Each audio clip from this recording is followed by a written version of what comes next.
It's all true. Eddie Rickenbacker, the greatest American of all time.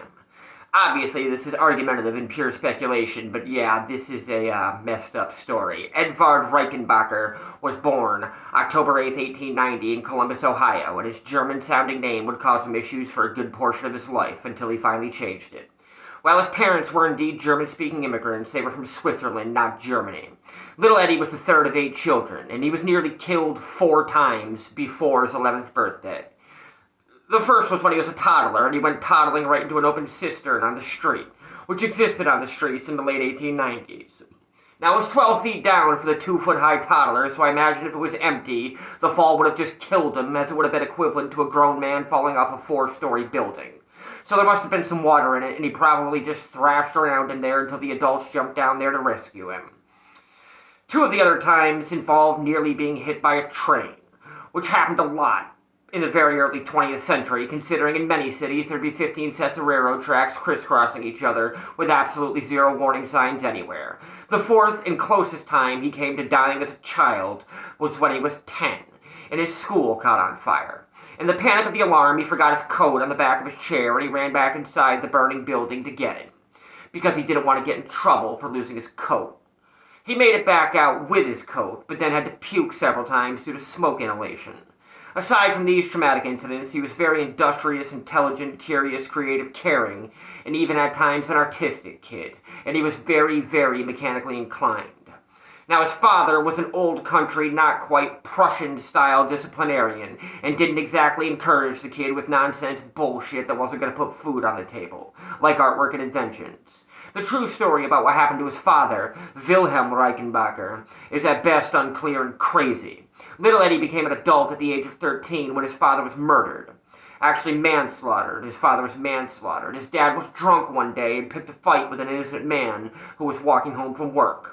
The man was a carpenter and was carrying a level about the length of a baseball bat. And when Eddie's dad punched the guy and tried to attack and rob him and steal his lunchbox, the guy wound up and swung to defend himself and put Eddie's dad into a coma he would never recover from. He died 6 weeks later. The guy who did it was then charged with murder. This is significant because the guy was a black man, and in 1903 America, black men, legitimately or falsely accused of murdering a white man, is going to be lynched or found guilty by an all-white jury and hung. But this man wasn't. It was so obvious that he was in the right.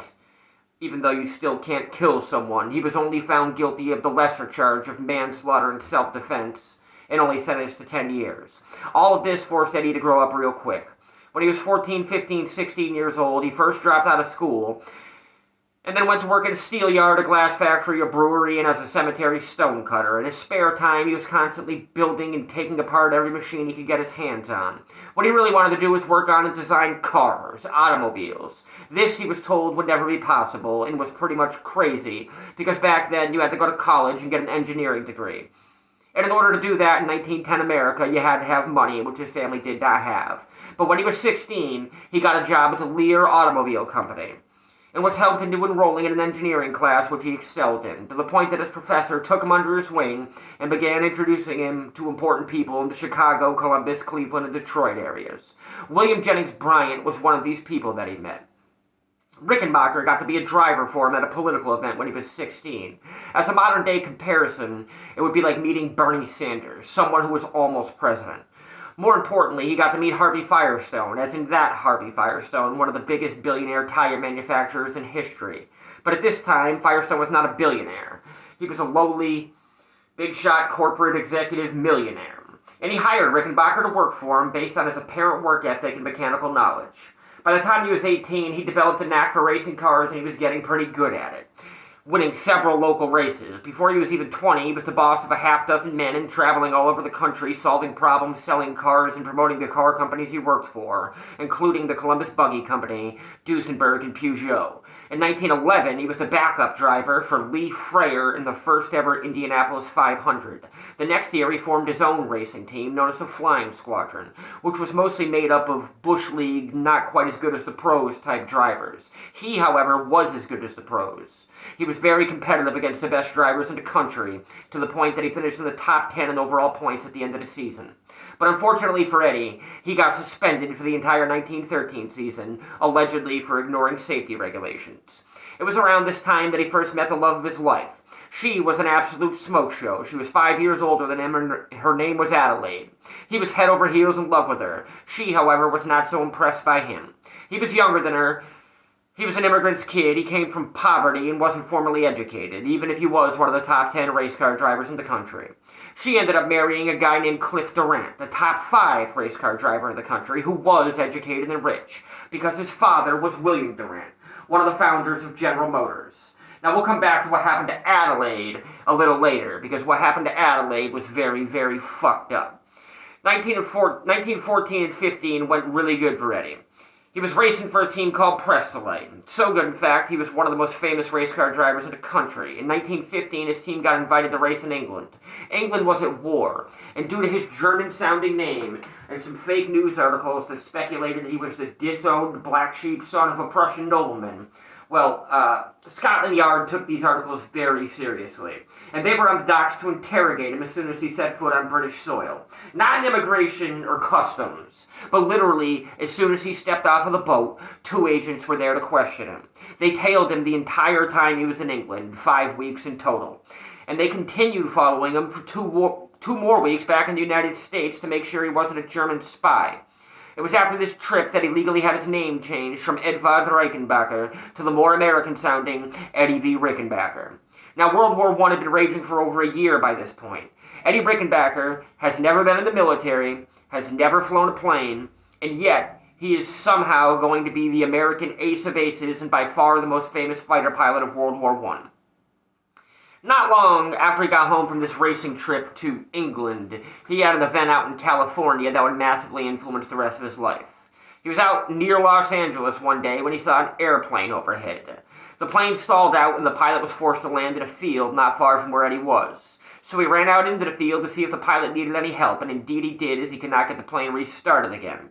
Eddie, being the mechanical genius that he was, diagnosed and fixed the problem and got the engine restarted. The man flying this plane was very grateful. He was a military man named Major Townsend Dodd, and Major Dodd just so happened to be a staff officer for General John Pershing, who was like the World War I equivalent of Eisenhower and MacArthur combined. Eddie would be coming in contact with this Major Dodd again in the near future. At the end of the 1916 racing season, Eddie was made an offer by another man in the military. Even though the United States was not yet at war, there was speculation they soon would be. And Major Louis Burgess approached Rickenbacker and asked if he wanted to come to Europe to be a staff driver for General Pershing. Rickenbacker was a civilian, but if America did indeed end up in the war, then taking this job could help him enormously if he ended up drafted into the military. Now, there's other articles and stories out there that claim that Eddie Rickenbacker was the personal driver for General Pershing. And while he may very well have driven the general a time or two, he was not General Pershing's personal driver.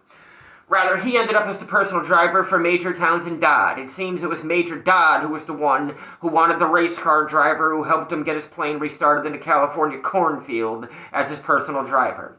In April 1917, the United States entered the war. In May, Eddie officially enlisted in the military and was given the rank of sergeant by the time he went to France with the American Expeditionary Force on June 26, 1917. What Eddie really wanted to do was become a fighter pilot.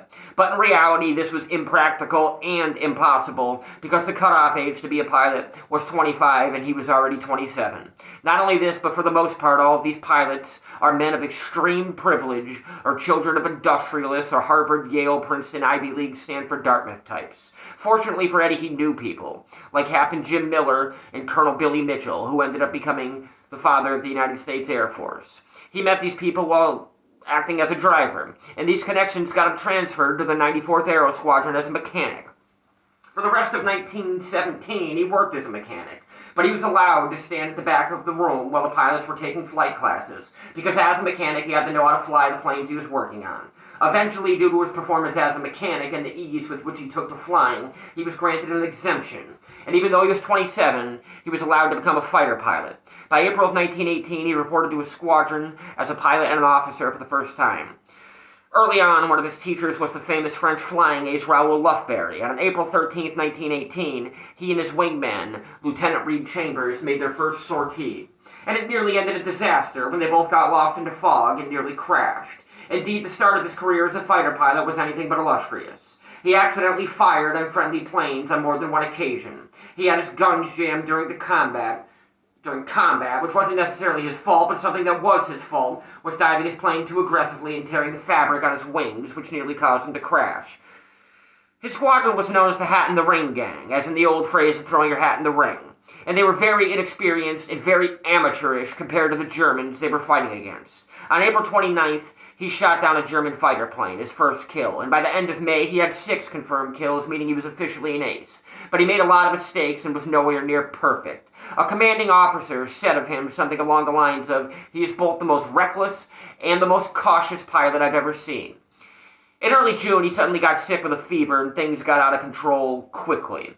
The fever was a result of an ear infection, which abscessed and landed him in the hospital. There's no penicillin back then, so he was in real trouble. The infection continued to spread and get worse, and it nearly killed him. He spent 3 goddamn months in the hospital. And while he was there, he had plenty of time to think. A few of the conclusions he arrived at, included how fragile life was, and that he needed to develop better self-discipline and stop being so impulsive.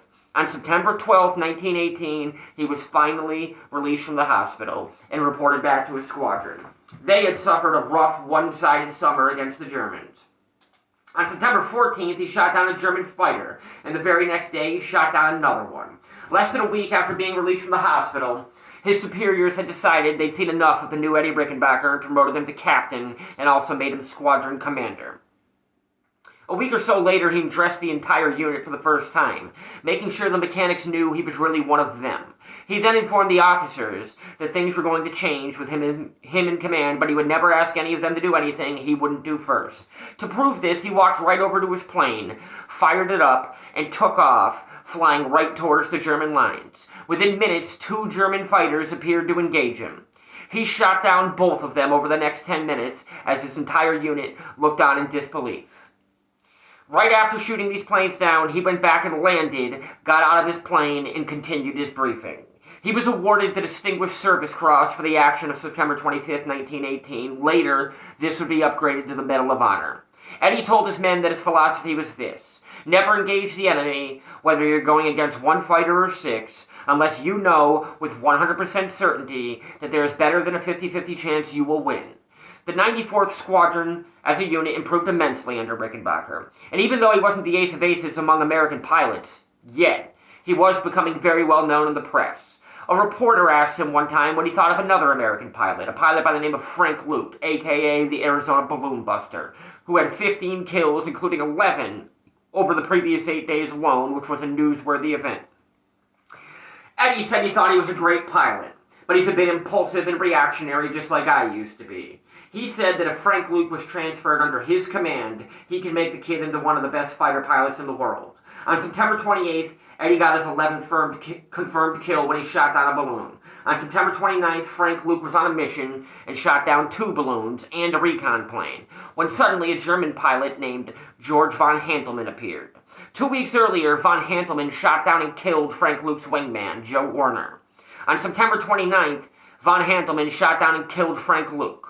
Luke would posthumously be awarded the Medal of Honor for the 3 kills he scored before he himself was killed. Frank Luke and Eddie Rickenbacker had a lot in common. They were both children of Germanic immigrants, they were both one of 8 kids, and they were both aggressive and daring fighter pilots.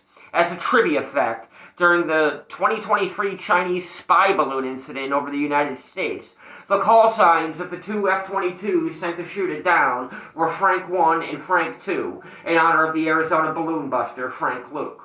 On October 1st, 1918, Rickenbacker shot down another balloon. All of these balloons exploded like mini Hindenburgs when they were shot down. The very next day, he shot down 2 planes. The day after that, he got 2 more kills. A week later, he got his 18th confirmed kill. The day after that, he shot down 2 more planes. It was nearly 2 weeks before he got his next kill, but immediately after that, he went on another savage run of getting 5 kills in 1 week, with his 26th kill coming October 30th, 1918. The war would be over November 11th, and on that day, he flew over the trenches to witness the American and Germans pouring out of the trenches, throwing their guns down and tossing their helmets into the air, celebrating. World War II would not end in this manner. World War II will be coming up in a few minutes. Eddie returned home as the ace of aces. He was hailed as an American hero and was more famous than he ever could have imagined, even as an already semi-famous race car driver. His welcome home was a ticker tape parade in downtown Manhattan, attended by the Secretary of State, the Mayor of New York. They even brought his mom in from Columbus, Ohio, and there were thousands upon thousands of people there. He was thrown another ticker tape parade in L.A. over the summer. He was asked if he was going to return to his career as a race car driver, and he said no. He was offered a movie deal worth a modern equivalent of about $3 million, but he turned it down. He instead accepted a book deal worth about $500,000 in today's money. Within a year or two of being back, he spoke to Adelaide for probably the first time in 7 or 8 years. He was 29, she was 34. She had had a very rough go of things over the previous few years. All her husband did was basically beat the shit out of her and give her sexually transmitted diseases from the hundreds of other women he was fucking.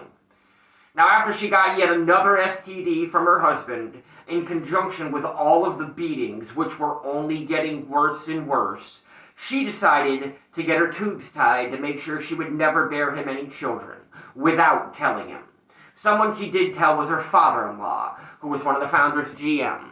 She also told him that she wanted a divorce from his son. He agreed with her, and he said he would do everything he could to help. He not only paid all of her legal fees, but he went so far as to buy her her own house to move into and live in until the divorce was finalized, and he gave her $2 million worth of GM stock to make sure she was secure financially. By July of 1922, the divorce was finalized, and in September 1922, she got remarried to Eddie Rickenbacker. They adopted their first son in 1925 and their second son in 1928. The 1920s was a very busy decade for Eddie.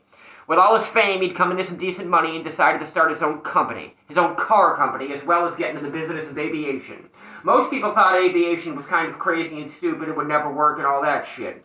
But Rickenbacker thought that air travel could become big business.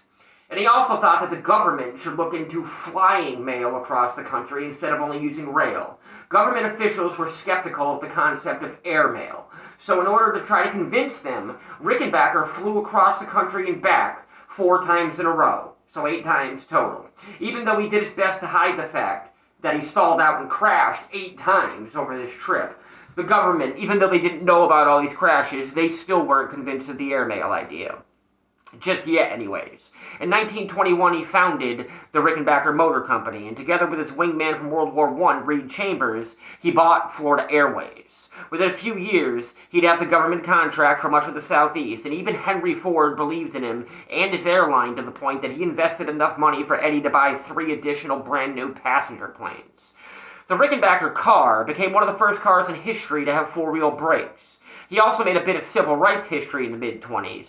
At this time, this country was insanely racist, and there was no such thing as an African-American-owned car dealership, until a Missouri man named Homer Roberts. None of the Fords or Cadillacs or Chevrolets or anybody else would issue a black man the license to sell their brand new vehicles. But Eddie Rickenbacker did.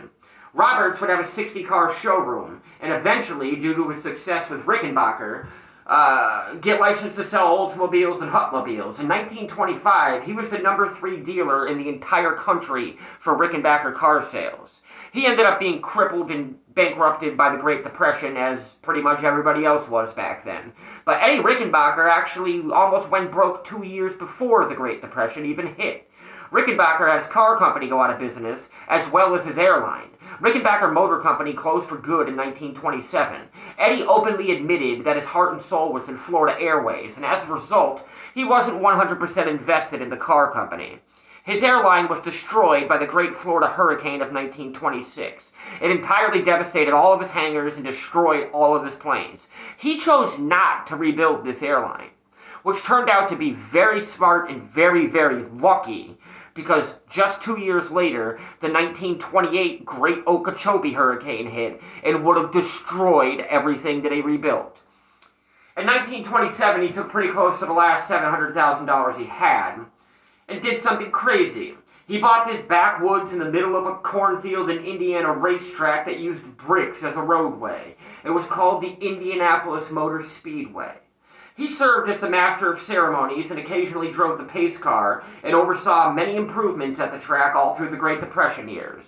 as many improvements that could be made during that time anyways. In 1929, he started working for General Motors.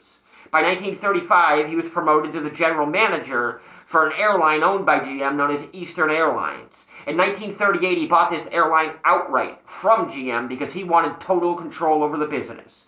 He was one of the ones who had the crazy idea that Florida could become a resort destination with golf courses and hotels and tourists, even though everyone who knew what they were talking about back then knew that Florida was nothing but a swamp. He moved the hub of Eastern Airlines to Miami, Florida anyways, in anticipation of a possible boom in Florida. Now, despite being in his late 40s, he still kept his artistic talents that he had back when he was a kid. Between 1935 and 1940, he wrote a nationally syndicated comic strip called Ace Drummond, which was in hundreds of newspapers across the country every Sunday morning. He was nationally syndicated with this. But by 1940, the world was at war again. And even though he was publicly supportive of the British, he was also very, very isolationist. On February 27, 1941, Eddie Rickenbacker would be declared dead by authority figures for the first time. Eastern Airlines Flight 21 took off from LaGuardia, New York City. It was en route to Texas with layovers scheduled in Washington, D.C. and Atlanta. On board was three crew and 13 passengers for a total of 16 people. Included in this was Eddie, as well as Maryland Congressman William D. Byron. The plane landed in D.C. as scheduled and took off at 9:05 p.m. as scheduled. The next layover was supposed to be in Atlanta, but it was a cold night, even down in Georgia, and it was even snowing a little. Little did anyone realize that the extended cold, or possibly human error, was screwing with the navigational equipment. Rickenbacker was the first to know that there was a serious problem when he felt the trees scraping against the bottom of the plane. Instinctively, he tried to get up and run towards the back of the plane, the safest place to be during a crash, obviously, knowing they were about to crash, but he only made it 2 or 3 steps when impact occurred. The plane was torn to pieces by the forest and then burst into flames upon impact, killing 8 of them instantly, including Congressman Byron. All of the survivors were severely and seriously injured. Rickenbacker suffered a fractured skull, had severe facial lacerations, his eyeball popped out of his head and was laying on the side of his face. He had a broken left hand, a broken left knee, a broken hip, and a severed nerve in his hip. And they're out in the middle of the woods, with weather being something like 36 degrees and snow flurries. And nobody even knows they're missing, and nobody will know they're missing until after their scheduled arrival time comes and goes in Atlanta and somebody happens to notice. He starts talking to the survivors, preparing them that it is going to be a long, long time before any help comes. And all throughout the night, he gave them hope. He kept them talking and kept their spirits high, even though his eyeball is hanging out of his head and laying on the side of his face. All night, he kept talking. Right around sunrise, 8 hours later, the first rescuers arrived on the scene. Rickenbacker remained there for another 2 hours, insisting that all the others went first. By the time they got to him, he was barely even conscious. On the way to the hospital, he lost consciousness. When he got to the hospital, he may have been mistaken for one of the dead ones because his eyeball was still hanging out on the side of his face. He awoke several hours later, not having a clue what was going on. He heard a reporter interviewing a doctor, who said, he tells the reporter that among the dead are Congressman Byron and Eddie Rickenbacker. Rickenbacker spoke up and informed the very stunned doctor that he was not dead, he's laying right here.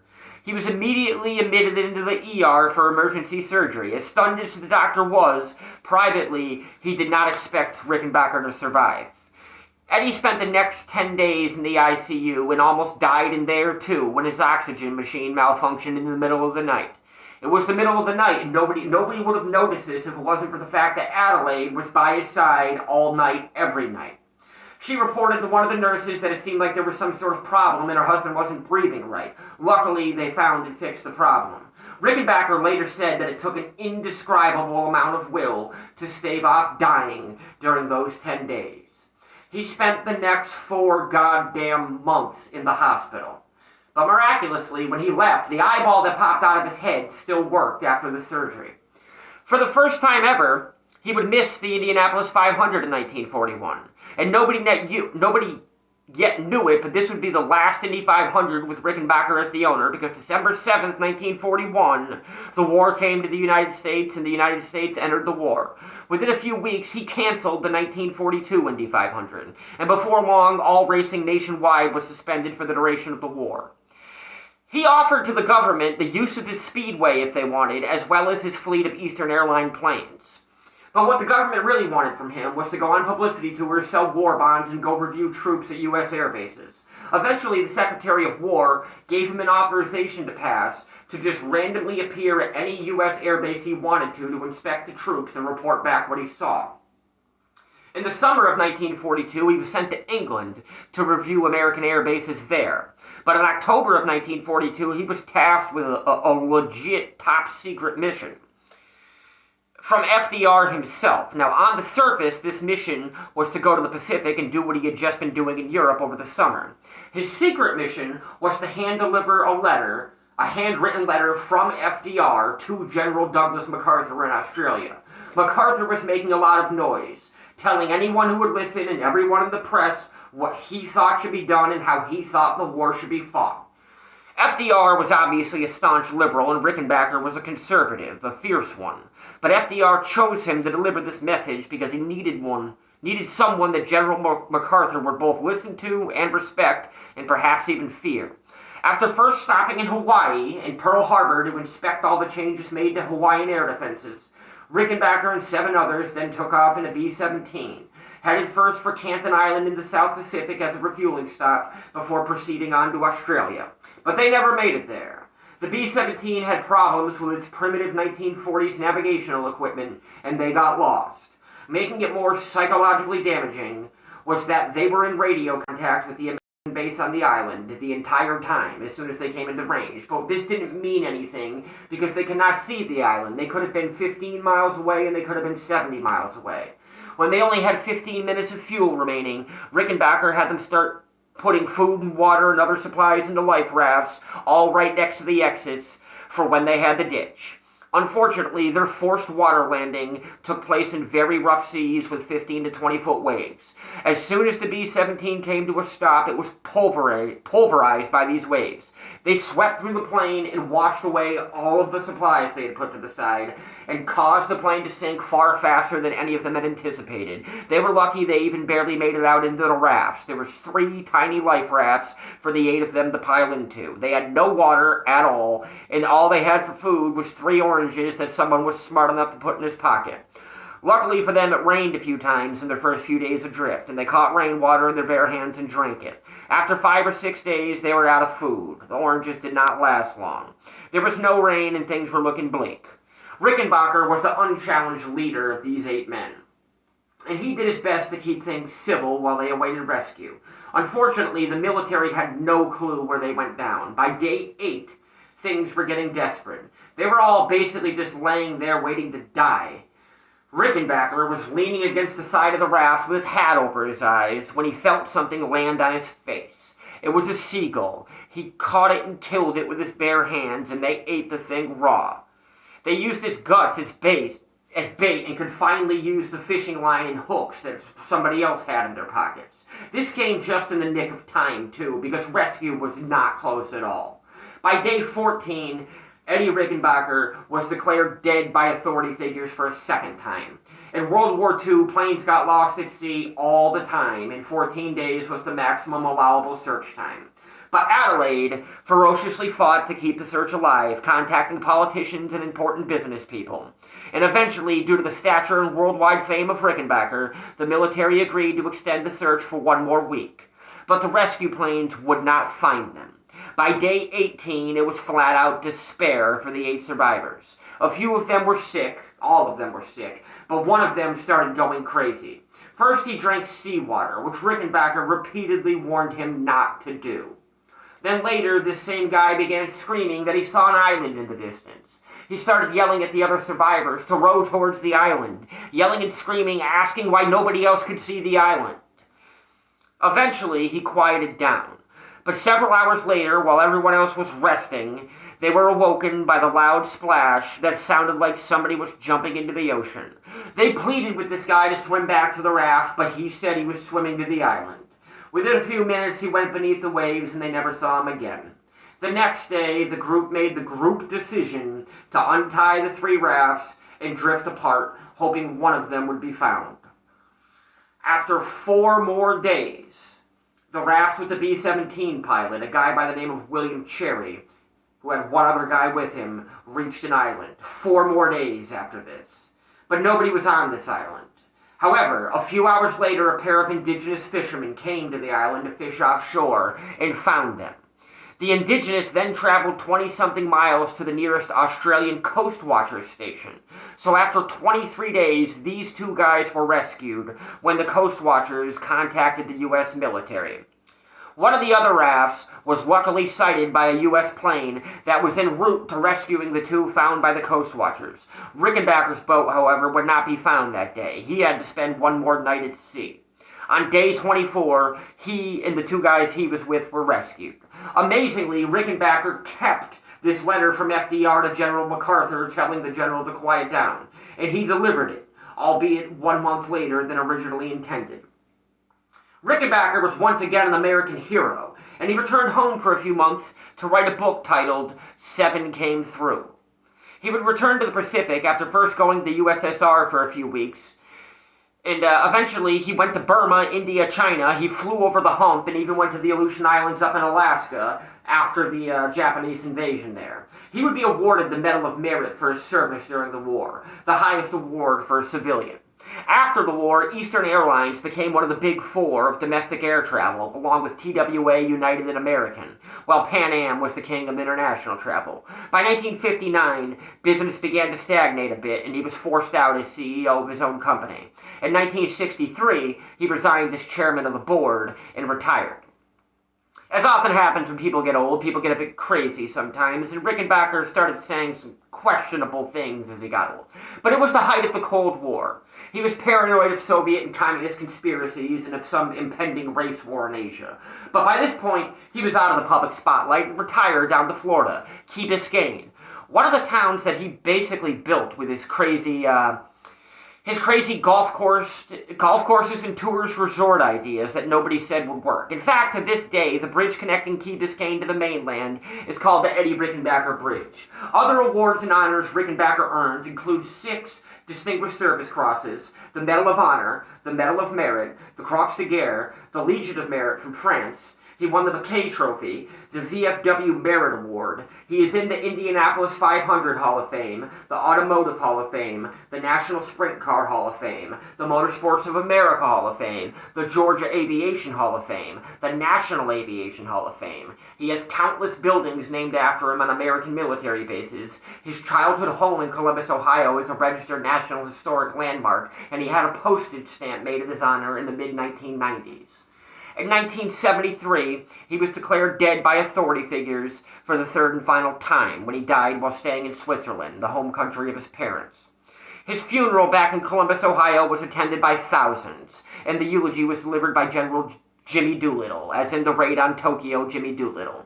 A few years after his death, his wife Adelaide went going through her husband's World War I uniform and took the pistol that he carried with him during the war some 60 years earlier, and she shot herself in the head with it at the age of 92, thus concluding one of the great romance stories of the 20th century.